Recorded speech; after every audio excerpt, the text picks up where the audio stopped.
Hi, welcome to my YouTube channel. My name is Dora. This channel is called Dear Dora, and if you're an old subscriber, thank you so much for coming back. If you are one of those people that ask me the questions that I'm going to be answering in this video, here are the answers for you. And if you are new here, please consider subscribing.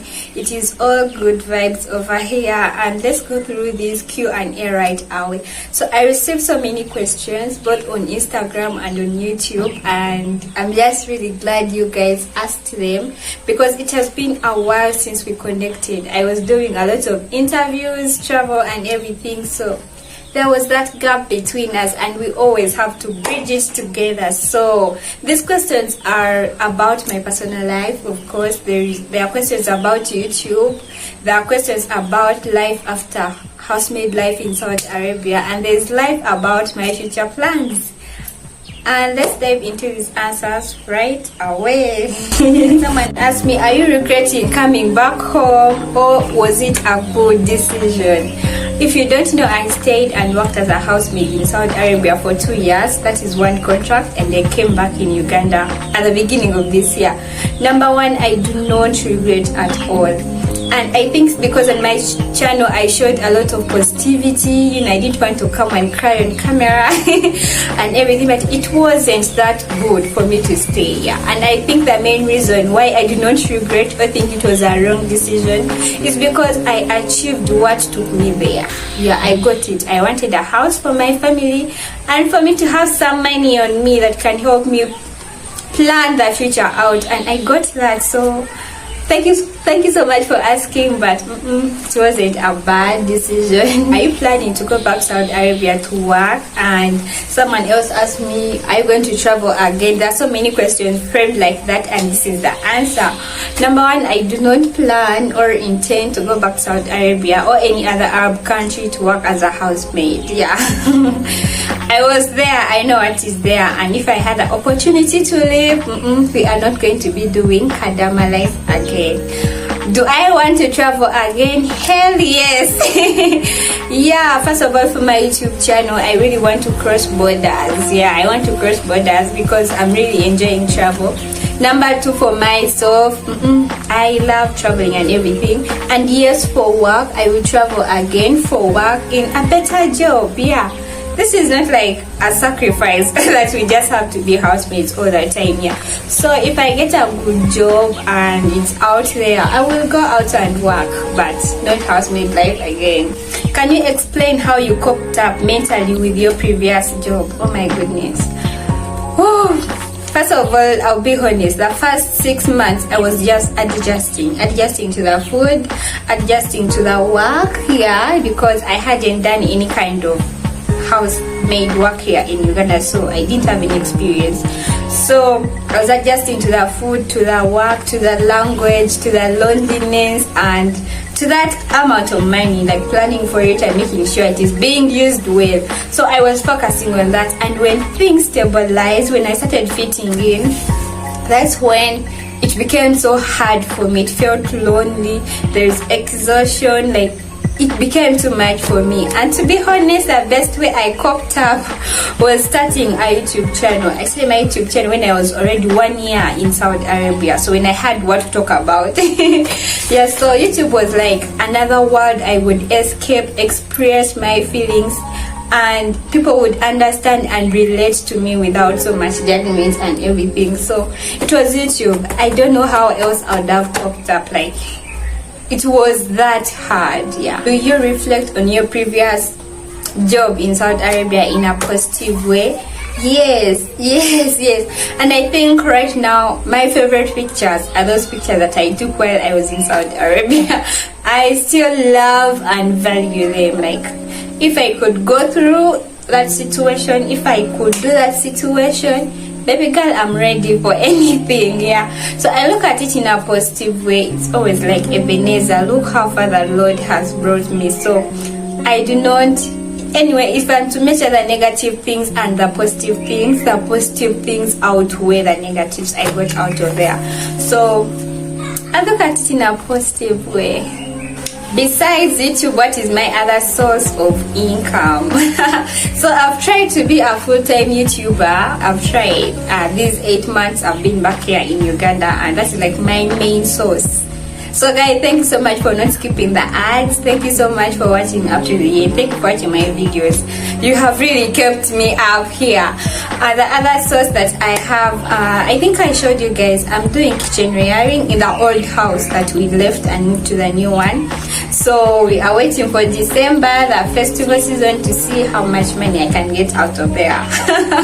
Another person wrote and said, your parents must be delighted that you are back home. Yeah, they are so delighted that I'm back and still home, because I think their main fear was that if I came back and they had some money on me, I was going to move out. Yeah.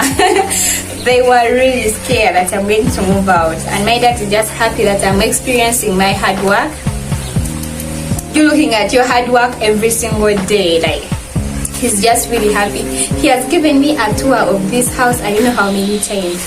Even if he notices something and he's not sure I noticed it, he's like, did you notice the shape of this window? Did you notice this? Yeah. So they are really delighted. Thank you so much for asking. You went on and said, have they asked you about seeking any form of employment? Yeah, at some point they did, but we have been in a lockdown for some time, and the job offer that I got, it didn't make sense because the transport is really too high. We are social distancing public means of transport, so we are paying like almost triple, like 3 times more than what we used to pay. So I was just going to make myself busy, so I didn't take on that job. And you went on and asked me if they've understood that YouTube is also a job. Now this is a very tricky thing. My sisters do. Yeah, I think because they know the internet and everything. Now my mom realized when she noticed every 21st of you know, that's when YouTubers are paid, I think in Uganda and other countries around, that's when we are paid. So she noticed on that day I'm always in a very good mood, so she's always like, but are those guys paid? You've been over moving, you've been staying awake editing videos. So she has understood that it is a job. Now my dad thinks I'm just passionate about it, yeah, and he's just supporting it. Like my previous video, I told him I wanted to make a video about grasshoppers. They were very rare, they had not yet started coming out, but I don't know how he came back with them after work, and I was like, this is support, yeah. So I think they do understand and they are just being supportive. Another question is, what appreciation package Okasimo did my former Arab boss give me for working for her for 2 years? And nothing, zero. You guys would have showed you, yeah. So I don't know what really happened, but we weren't really so much in good terms because I had deliberately refused to stay or sign another contract. So there was that misunderstanding, but I'm just glad I made it home safely. That is a very big appreciation, and they paid me all my money, so maybe I was a bad girl, but I was good. Anyway, people are different. How can someone talk to you in person? Wow. That is beautiful to hear. So I want to address this issue. Yeah, I love meeting new people, and I've done so many collaborations with people I just met for the very first time when we are making videos or having a moment, yeah, as friends or as someone who watches YouTube. But here is it.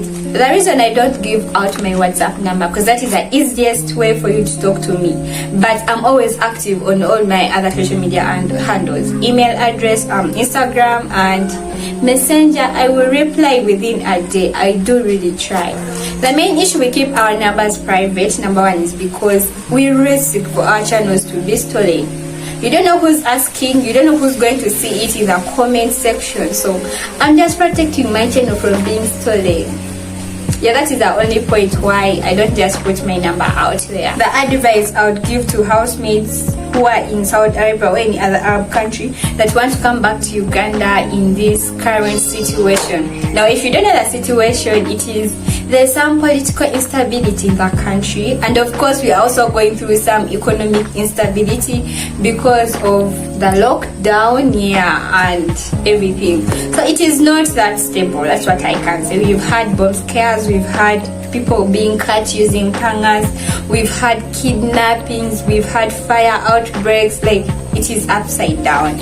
And money wise, things are trying to stabilize, but not really so good. So I would say if you can wait up to January, because it's just a month away, and that's when the president said vaccinated and vaccinated in or out, the country is opening up. So if you can hold up and wait up to January 2020, please do come in here.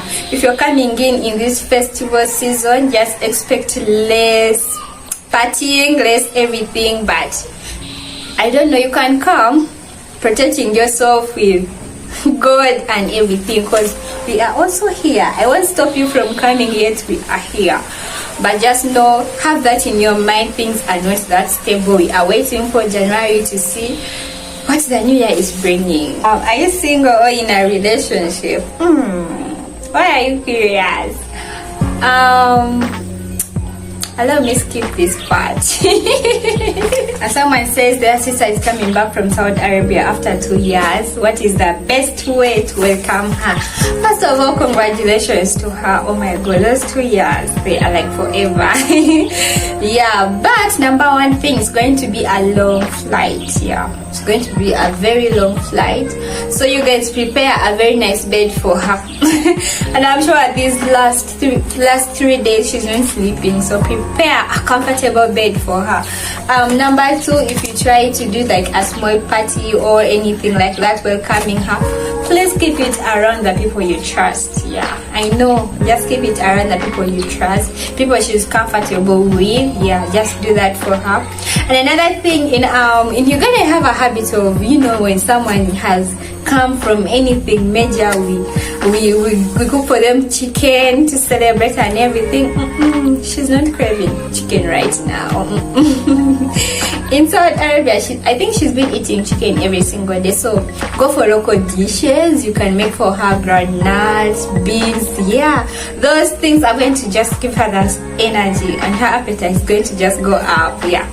So I think that's the best way I can tell you to prepare or to welcome her. To wrap it up, there are very many questions about YouTube, and number one, so people ask me about growth, about everything. So these are the apps that I use. Yeah, all along I was editing with InShot, but I've learned CapCut, so I'm editing using CapCut my recent videos. For thumbnails, yeah, I was using PixArt, but I'm trying to learn Canva. I'm trying to learn Canva so I can upgrade and make my thumbnails better. For other apps that I use that can be helpful, I'm using YouTube Studio to monitor the performance of my videos, and TubeBuddy to relate with what is outside there on YouTube. So those are the apps that I use for a video to be out here for you. Another YouTube question is about monetization. Yes, so someone asked me how was I able to finish up with my monetization process while I was still in Saudi Arabia. Yes, I was still in Saudi Arabia, but I did not use their address for me to receive my location confirmation pin. I got someone here in Uganda who had a PO box, and it was sent to that PO box. They got it, opened it, took a picture of it on WhatsApp and sent it to me in Saudi Arabia. So I filled in the information and boom, I was monetized. Yeah, so that was my process, and I don't know any other way you can do it if you're not in Uganda. I don't know yet. Someone asked me any YouTube financial regrets. I think this question is about YouTube. I think I was reluctant or afraid or too comfortable for me to invest in my channel. My channel is big, the views are there, but I feel like I didn't invest in a lot, maybe to travel or maybe to reach out to bigger people for bigger interviews, maybe buying a camera, a laptop and all that. Yeah, at some point I look back and I'm like, my channel would have been much better than this, but I got comfortable with the situation and I was just catching up with family and all that. So that is a regret I have, but we are working on it. As YouTube paying me more than what I used to make while in Saudi Arabia. In Saudi Arabia, I had to be making 900,000, but they made me work extra, so I asked for extra money and it went up to 1 million Ugandan shillings. That's what I was getting. And here things were pretty good when I had just come back. pretty good, and right now it is less than 900,000 what I was making in Saudi Arabia. So that is it. Views are down, so the money is down. That's what I can say. Opportunities to work in European countries or America or Canada or anywhere, I do not have any connections there. I don't have any information there, but I'm trying to tap in here and there, and if I find out, I'll just interview someone to give us all the juice, to give us all the information. But I know nothing, sweetheart. And another person said, I did give you guys a house tour. I already said, I'm trying to respect my parents' privacy. This is not my house, this is theirs, and I want them to know in all ways it is theirs.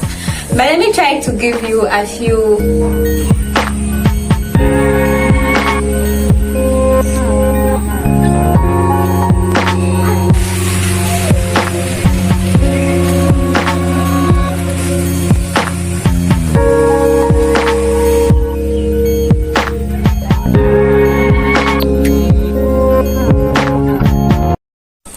Thank you so much for watching up to this very end, and I hope I answered all your questions. I really hope, because there were very many. Guys, I love you so much. Bye.